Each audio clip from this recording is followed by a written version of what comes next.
2022-2023 budget इस वक्त जो है वो आप सुन रहे हैं और देख रहे हैं कि इस वक्त वफाकी वज़ीर ख़ज़ाना की जानिब से जो 2022-23 का बजट है बारे में बताया जा रहा है कि बजट जो है वो इस वक्त कहां तक वो पहुंच चुका है।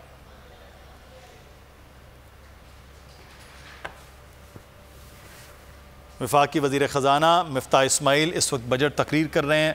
बजट 2022 और 2023 9,500 अरब रुपए का बजट जो है वो पेश किया गया है और उसमें अब दो हिस्से, जिस तरह से आगाज़ में हमने बताया कि वो दो हिस्से इस बजट के वो पेश किए जा रहे हैं। 11.5% पर महंगाई की उन्होंने कहा है कि वो लाई जाएगी। 1600 सीसी बड़ी गाड़ियों पर एडवांस टैक्स में इजाफे की तजवीज़ भी सामने आ गई है।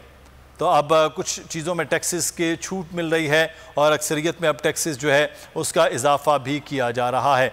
वफाकी वज़ीर ख़ज़ाना ने बजट तकरीर का मुसव्वदा जो है वो पेश कर रहे हैं, जिसमें अगले माली साल तनख्वाहदार तबके के लिए माहाना 1 लाख रुपए तनख्वाह पर कोई टैक्स नहीं होगा, यानी कि अब 12 लाख रुपए टैक्स स्लैब को 10 से 12 अब बढ़ा दिया गया है। महंगाई की शरह 11.5% पर लाई जाएगी। 1600 सीसी से बड़ी गाड़ियों पर एडवांस टैक्स में इजाफे की तजवीज़ भी है। बजट दस्तावेज़ के मुताबिक वफाकी काबीना और सरकारी एहलकारों के पेट्रोल की हद को 40% कम किया गया है।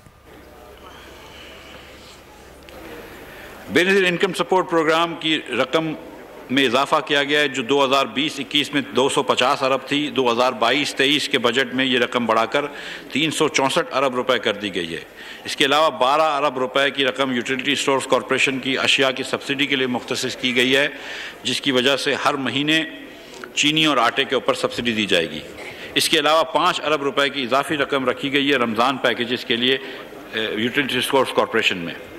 अगले माली साल में बिस के तहत 90 लाख ख़ानदानों को बेनज़ीर किफ़ालत कैश ट्रांसफ़र प्रोग्राम की सहूलत मैसर होगी, जिसके लिए 267 अरब रुपए रखे गए हैं।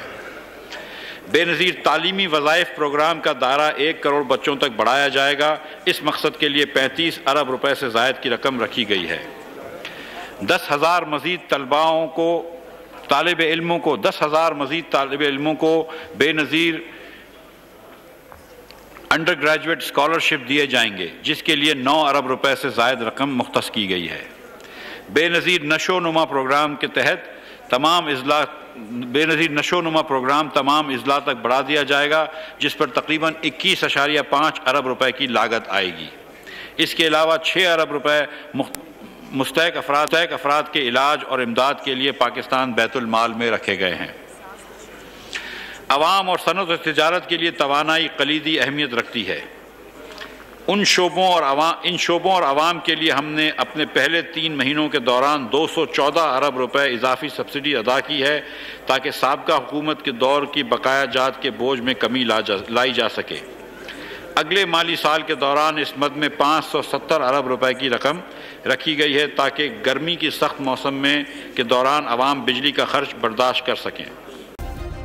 सब्सक्राइब करें और बेल दबाएं ताकि कोई खबर रह न जाए।